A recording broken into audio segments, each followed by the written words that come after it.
Hey guys, so it's time to compare the iPhone 5 with the latest iOS 7 Beta 4 versus the not the Samsung Galaxy S4, but the iPhone 4 here with iOS 7 also Beta 4. So you can see here, if we go into the settings area, go down to general, and then go down to about, you can see here it's the 11A 4435D update, which I've been going over in separate videos and been reviewing. But I thought we can take a closer look this time at the Safari browser and compare these two phones. I've already been comparing the iPhone 5 versus the Galaxy S4 with the Chrome browser and Android 4.3. The first thing I can say here about the displays, of course, is that the iPhone 5 has a little bit of more vibrant colors than both the iPhone 4 and the iPhone 4S. So you can probably see it there, or it's probably not super easy to see it over here. But in real life, you can see it also that the iPhone 5 display is a little bit more white.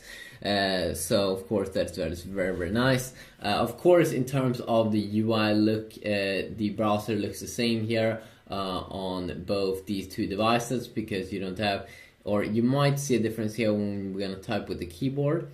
So you might see a little bit of a difference down there. Not a super huge difference though. You would see a bigger difference, of course, if we would be, let's say, on the home screen, and if we would drag down, you can see a difference here. Now I've heard that I have some kind of settings here that I can enable to see kind of the same effect as on the iPhone 5, but if you know more about that, please let me know about that in the comment section down below. Something that would be pretty cool. So I'm on GSM Arena here on both these two devices. So I'm not gonna go over the look and feel that much of the Safari browser, because I've already been doing that in other videos. But let's just try to do things like when you zoom in over here. Do you feel a difference? I can even feel that I feel a little bit of a difference. That it doesn't have to re-render these small mini things that it has to do a little bit here in the iPhone 4. You can see here also, try to load up this article. Let's just click on this. And we should probably not see a super huge difference in speed here, connect to the same Wi-Fi network, but just did see a little bit of a difference there. Let's just try to tap on this picture. No, it doesn't work. So of course, both these two devices also have the reading mode up here at the top. If you're on an article and you only want to see the text and all of the pictures, of course this is the mode and the best thing to go with.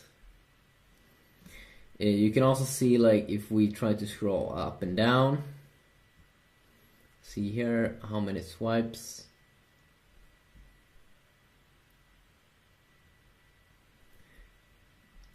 You can see at both these two devices you have to scroll down, you do a lot of swipes to go up and down, which could be something that's annoying on the iPhone, especially when I compare it against the Galaxy S4 and many Android smartphones that doesn't have that feature. I mean, you don't have to do that much. Of course, that's very, very nice. One thing also here that I've been thinking about, of course, is because the 4S and the iPhone 4 has a glass back, which could be extremely annoying when you are on a website. You can see here, I'm just trying to scroll up and down. Sometimes when you're doing that, just because the phone has a glass back, the phone moves around like this.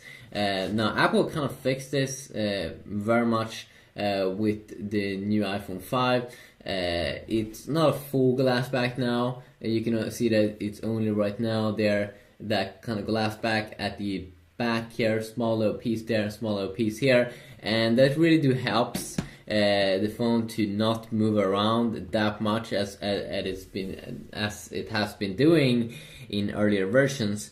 I can also show you this neat thing in the beta 4 on both these two devices, that the UI look here, when you tap on the bookmarks page or that little button down there, this is how it looks like. So it's slightly changed here in how it looks, probably a good update. And of course both these two devices have kind of the same have a private mode here on the left side. So basically that means is if you want to go on a website and you don't want to save any history, you can just quickly enable that. You can see that the browser goes dark on both these two devices. Pretty interesting though, you get a little bit of a different UI look here. A little bit more of like a gray look and feel to it, to the browser in the iPhone 5, while it's a little bit more like a black feeling here on the iPhone 4. So definitely a difference over there. So I'm just gonna disable that again. I'm just gonna keep all. Okay, there we go. Let's see, there we go, done.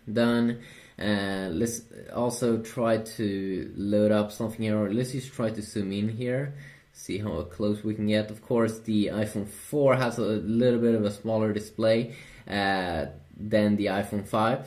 3.5-inch screen here versus the 4-inch on the iPhone 5. Hopefully the next generation iPhone is probably, or hopefully it will be bigger, but I cannot doubt that. We can see here that in terms of colors, black.